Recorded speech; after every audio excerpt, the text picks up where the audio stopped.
In this video, we're going to talk a little bit about the effects of fiscal policy, monetary policy, supply side policy, exchange rate policy, and protectionist policy on the balance of payments. What effects do all of these policies have on the BOP? So let's get started. So we're going to start with fiscal policy effects on the balance of payments. And so if we have contractionary fiscal policy, this means that we're decreasing the spending power in an economy. We're spending less money, and so there's decreased spending on imports, and an implication of that is that there's going to be a lower current account deficit. If we've got expansionary policy, then there's increased spending on imports, and as a result, there's going to be a higher current account deficit. Now, you can keep going and say that because of the changes in the amounts of trade, there's going to be an effect on the trade balance. There's going to be an effect on the terms of trade. There's going to be an effect on the exchange rate. And that in turn will have other effects in other parts of the economy. You can keep going. That would count as analysis. But I'm just going to stop here because we're going to talk about that later as well.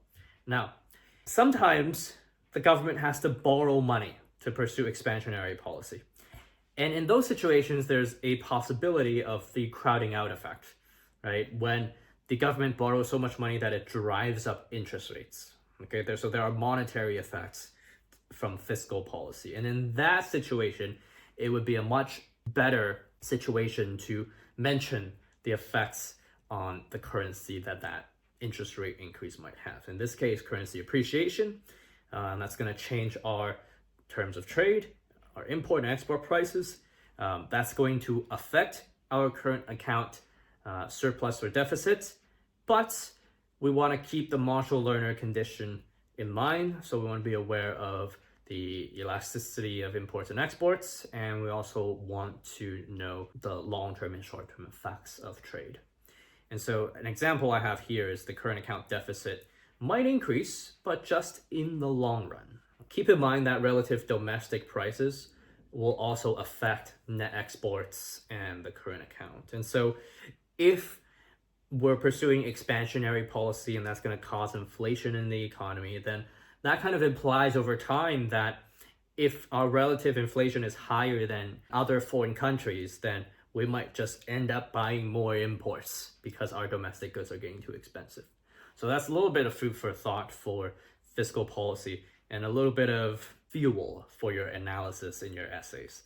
So let's talk a little bit about monetary policy effects on the balance of payments. If we've got a contractionary monetary policy that's increasing our interest rates, then the currency appreciates, same as before, right? Same effect on imports and export prices. We want to be aware of the Marshall-Lerner condition, and in this situation, it might cause a deficit, but in the long run, okay? Now, one thing we also want to consider is the idea of hot money flows flowing in between countries and that having an effect on our financial account. In this situation, it will increase our financial account surplus or decrease the financial account deficit, depending on the situation that we're in. Exact opposite effects if we pursue expansionary monetary policy. Interest rates decreasing will cause a currency depreciation. In other words, that will make imports more expensive. It will make exports cheaper. The Marshall-Lerner condition also applies in this situation. And in this situation, the current account deficit will decrease in the long run, assuming the elasticities of imports and exports work to our favor. In the same way, hot money flows will decrease our financial account surplus. And also in this situation, our relative domestic prices will again affect our net exports and therefore current accounts, because both monetary and fiscal policies are demand side policies. Let's look at a supply side policy. The supply side policy increases competitiveness and lowers the price of exports, right? That's what we want it to do. We want to increase the quality of our goods and we want to make more innovative goods. We want to decrease our costs of production and increase our efficiency.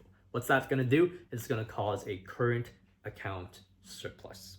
If we have policies that attract foreign direct investment, right? That's a supply side policy, attracting foreign direct investment. Increasing demand for exports may increase demand for imports of raw materials in the short run as well. Okay. And so why would there be an increasing demand for exports? Again, increased competitiveness and lower price of exports will cause increased demand for our exports. There also might be structural changes to the economy. And these structural changes might cause us to reduce reliance on imports. And so we might be moving from a primary sector economy to a secondary sector economy. And our economy's goods and services makeup might become more diversified as a result. Now, the opposite might happen as well. We've got countries like Sri Lanka and Dominican Republic that have huge tourism industries that rely on countries like America and Canada for tourism. So they've gone from kind of a primary sector economy to a tertiary sector economy. In that situation, we might not reduce reliance on imports. We might have increased our reliance on imports because our economy, yes, it changed structurally, but it changed into a service-based economy that serves predominantly foreigners. Let's talk about protectionist policies. So tariffs, obviously, reduce imports. They make imports more expensive. And so the idea is that there might be a decreased current account deficit. Export quotas reduce exports. Now that will increase the current account deficit. We also might discourage firms from foreign direct investment, and this will decrease the foreign account surplus because less money is flowing into our country. There also might be higher domestic prices of raw materials as a result of tariffs, and this will result in higher export prices. Higher export prices might cause, again, this depends on the elasticity of exports and imports, but it might cause our export market to shrink, and as a result, current account deficit to increase. And being protectionist is inefficient from an economic standpoint, and so it might actually harm our long-term production and export potential.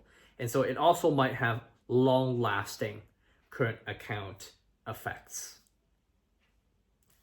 And finally, changes in exports and imports will have exchange rate effects, especially if our exchange rate is a floating exchange rate that isn't managed or fixed by the central bank or government. Now, finally, exchange rate policy effects on the balance of payments. This is pretty straightforward. If we have a currency appreciation, it makes exports more expensive and imports cheaper. This potentially worsens the current account. And I say potentially because, again, it depends on the price elasticity of our imports and exports. If we have a currency depreciation, technically it should make exports cheaper and imports more expensive. And this potentially improves the current account as more people from outside the country seeks trade with us. Finally, capital flows. Appreciation can attract foreign investment. This improves the financial account or moves us towards a financial account surplus. The depreciation might deter short-term capital flows, but it also might attract foreign direct investment because now it's a lot cheaper to invest in our economy. Okay? And the reason why depreciation might deter short-term capital inflows is because of the foreign exchange market. Some people like to trade Forex, right? Some people like to take one currency, put it in another currency, wait until it appreciates, and then sell it, right? That's one way they make money.